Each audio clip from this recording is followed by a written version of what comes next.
150th pick in the 2024 NFL Draft. The New Orleans Saints select Spencer Rattler, the quarterback. Yep. Let's go.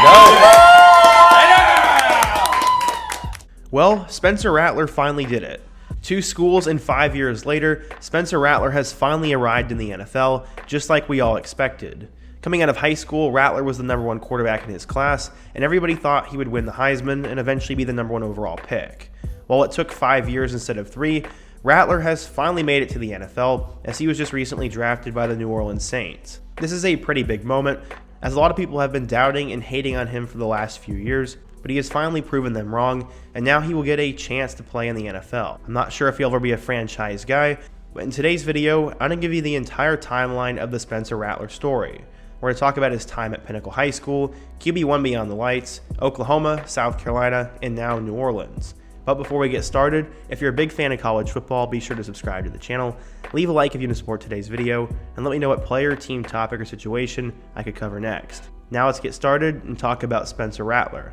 In order to understand how Rattler got to this point, we first need to go back in time. Rattler was born of the oldest of 2 kids in Phoenix, Arizona, and he was born in the year 2000. His father would help him develop a love and enjoyment for the game of football, and that would happen at a very young age. By the time Spencer had made it to Pinnacle High School in Phoenix, he was already both physically and technically sound enough to start on varsity. Keep in mind, he was only 14 years old. He was incredibly talented as soon as he stepped on the football field, and he immediately started to gather plenty of hype.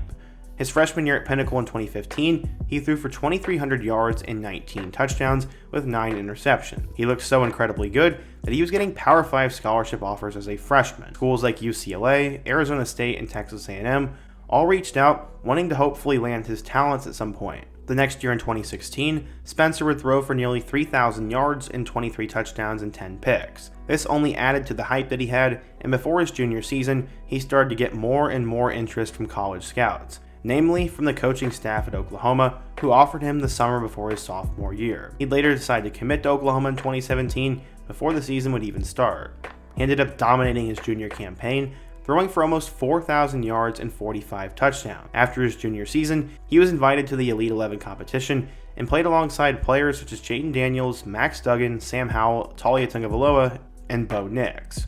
He absolutely dominated the competition and was named the Elite 11 MVP. While he was a senior in high school in 2018, he was featured on the popular high school football show QB1 Beyond the Lights. Most viewers on the show thought he came off as cocky, stuck up, and a real jerk to his teammates, and years later, he would comment on the show saying, quote, "My character is definitely not portrayed well in that show. That's just how it was made. I am 5 or 6 years grown from that, and hopefully I have changed a little bit. I definitely think I have." He was set to be the standout quarterback for Pinnacle his senior year, but would only end up playing in 7 games due to him being ruled ineligible for violating school code. He wasn't suspended from school or anything, and Lincoln Riley said it didn't have to do with drugs or how he was getting into college or anything. Nothing really came from it, and his dad said, quote, "It's a dumb thing and it happened. He's a good kid and he's never in trouble and has a 3.8 GPA. He still played in the high school All-American game and signed on to play at OU. Before he was suspended though, he managed to break the all-time Arizona State high school record, as on his 18th birthday, he finished with a career of 11,000 yards, 116 touchdowns, and 33 interceptions. He was rated as a 5-star recruit in the class of 2019, the #1 pro-style quarterback in the country, and the best recruit in the state of Arizona. Some were saying he might have been the greatest quarterback to ever come out of the state, in front of guys like Ryan Fitzpatrick, Brett Hundley, and Danny White. The hype for Spencer coming into OU was insane, and given his great high school career, some thought he would start as a true freshman, but that would not end up being the case. When he arrived at Oklahoma in 2019, he was the backup behind Alabama transfer Jalen Hurts. He only came into play at specific moments, like the end of the college football playoff game against LSU, as he threw 11 passes for 81 yards and a touchdown. But 2020 was the year he was supposed to take over, and he'd end up being named the starter, and he had a ton of hype. His first start came in a blowout loss to Missouri State, but the first signs of trouble would come at home against Kansas State the next week. They would lose that game, and then after that, he threw 2 picks and a loss to Iowa State, and the Sooners lost again. Luckily, he'd be able to shake it off though, as he helped beat Texas in a crazy 4 overtime game and eventually helped OU win the Big 12 championship. He ended up finishing with 3,000 passing yards, 28 touchdowns, and 7 interceptions. He entered his redshirt sophomore season as the listed starter again, but showed more issues and continued to struggle. It seemed like he was just not grasping the offense or was just not making the plays and executing the way that Lincoln Riley wanted him to. In one particular game against West Virginia, he struggled so much that the OU student section started chanting for Caleb Williams to play. I remember that game, it was a night game, and that was a big moment. This would prove to be the beginning of the end for Spencer, as he really struggled against Texas, and Caleb Williams came in and saved the day in that game. The same thing happened in the Kansas matchup, and eventually the noise got so loud that Spencer Rattler was going to be benched.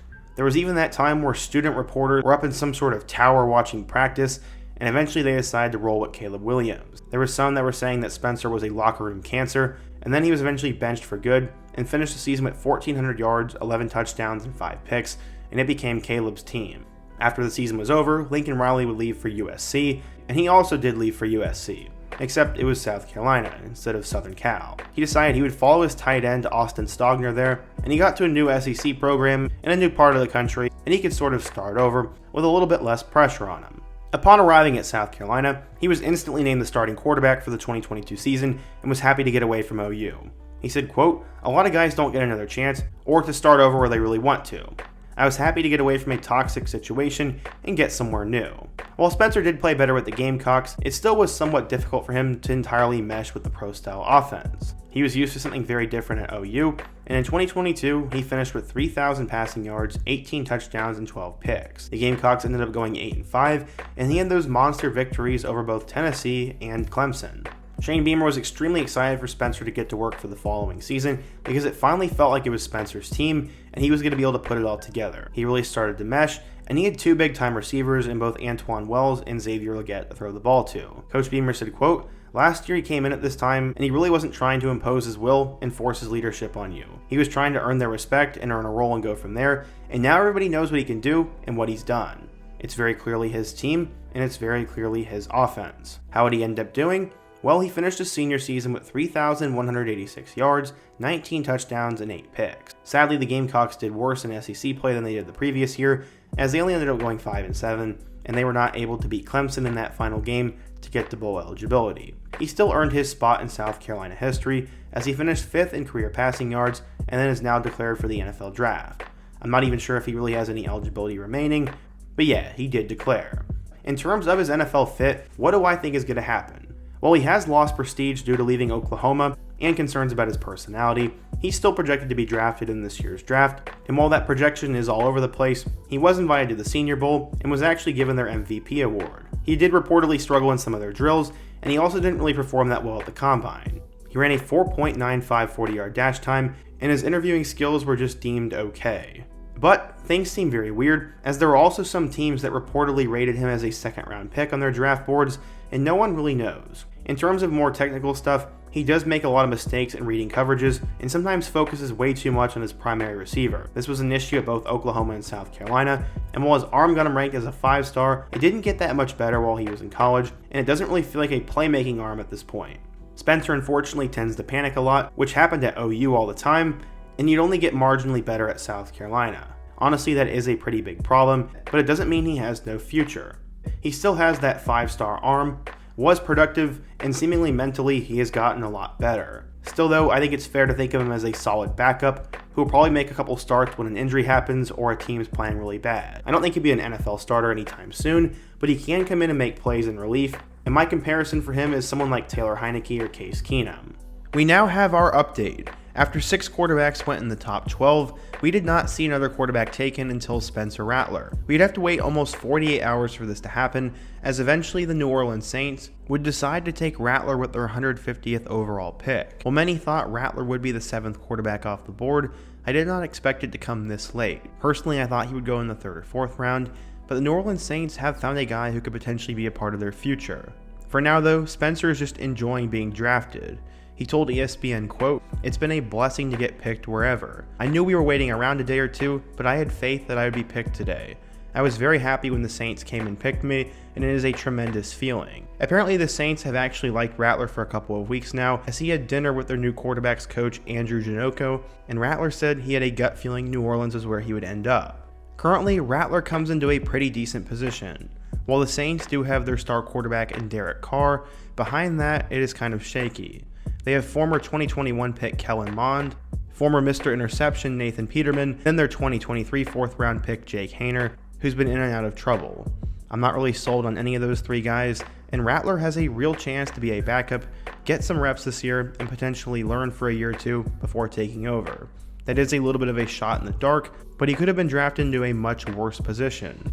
It has definitely been crazy watching Spencer Rattler over the years, as at times he looked like a Heisman quarterback, and at other times it looked like he should be a third string player. After stops at both Oklahoma and South Carolina, he has finally made it to where everyone thought he would be, the NFL. I'm not sure what he'll do or how long he'll be around, but it's just great to see Spencer Rattler in the league, and this has been a long time coming for him. But what do you guys think? If you're a Saints, Oklahoma, or South Carolina fan, what do you think of Spencer Rattler, and do you think he has a chance to make it in the league? If so, be sure to let me know your thoughts down below, and give me another draft prospect I should cover in my next video. Also, before you go, don't forget to leave a like, subscribe if you're new, and check out all my other videos on the end screen, including my video about Michael Pratt. I hope to see you guys again soon, but until next time, peace.